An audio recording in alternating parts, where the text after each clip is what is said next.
In this episode of Highlight Sundays, huge PSA, CES week, and other breakthroughs.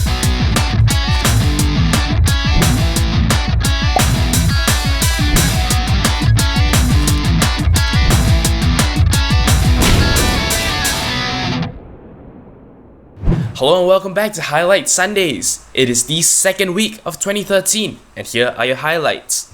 Our big PSA this week isn't a security issue for once. Instead, our PSA actually comes from Adobe, and it takes the form of great news. Adobe is giving away, that's right, giving away for free, the entire CS2 suite of Adobe products. Yes, indeed, they are giving it away for absolutely no charge whatsoever. All you need to do is to create an Adobe account, go to the link that I linked you in the video description, go ahead and download whichever programs in the suite you want. A product key is actually given there as well, though I believe you also need to enter your Adobe account details before you can get started. This is a huge breakthrough because, as we all know, Adobe products tend to be not so cheap, so this is a great way for learners to actually pick up something and get going from there. Of course, previously, if you wanted to learn to use an Adobe product and you wanted to actually, use it at home, either you pay for the student edition or, well, you're stuck. There aren't any other legal means apart from the trial, but that's not very, what's the point? So I'm very glad Adobe is doing this. They are going to be pushing out their products to a much greater group of people than they used to be. So if you are in need for any Adobe products, any of them, including the less common ones like Premiere or After Effects. Of course, if you don't want to shell out any money and you are willing to settle for CS2, there's a link in the video description. Go ahead and download and enjoy. Our next article comes from Engadget. It is entitled Windows RT Code Integrity Mechanism Gets Sidestepped, Allows Unsigned Desktop Apps to Run. So that title might be a little bit obscure, so let me explain what's going on here. Now, in some of Microsoft's newer operating systems, and by that I mean Windows 8 and Windows RT, there is some kind of a lockdown. There are certain apps that you cannot run unless you download from certain sources. And of course, people hate restrictions like this, which is why, of course, somebody will attempt to crack it. So apparently someone has managed to work around that lockdown, and they've managed to actually get unsigned applications, in other words, unofficial applications, to run on a Windows RT device. Interestingly, source code for this workaround is also available for download. This means, of course, that this may eventually lead into a full jailbreak solution for lockdown Windows RT devices. So I'm looking forward to seeing any developments on this front. Our next item is actually a video from YouTube user GizmoSlip. Now, these guys normally do drop tests on various devices, mostly phones. However, this time they're doing something a little bit different. They've actually popped over to CES 2013, which is happening as I film on Friday, though this is the last day, they will be wrapping it up. And of course, because I don't want this show to be overrun by CES news, so what I've done is I've just picked out my one favorite item from CES. And it so happens that GizmoSlip has actually covered this very thoroughly. So there will be an annotation link on screen as well as in the video description to this item.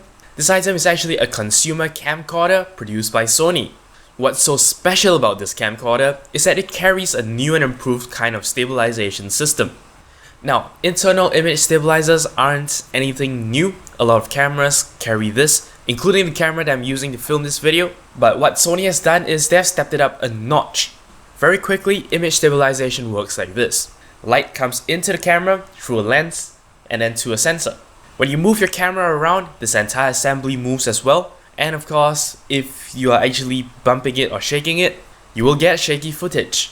So traditionally, what is done to actually counteract this is one of these components, either an additional lens or even the sensor itself, is actually being shifted, and hopefully by that it will attempt to negate some of your shakes.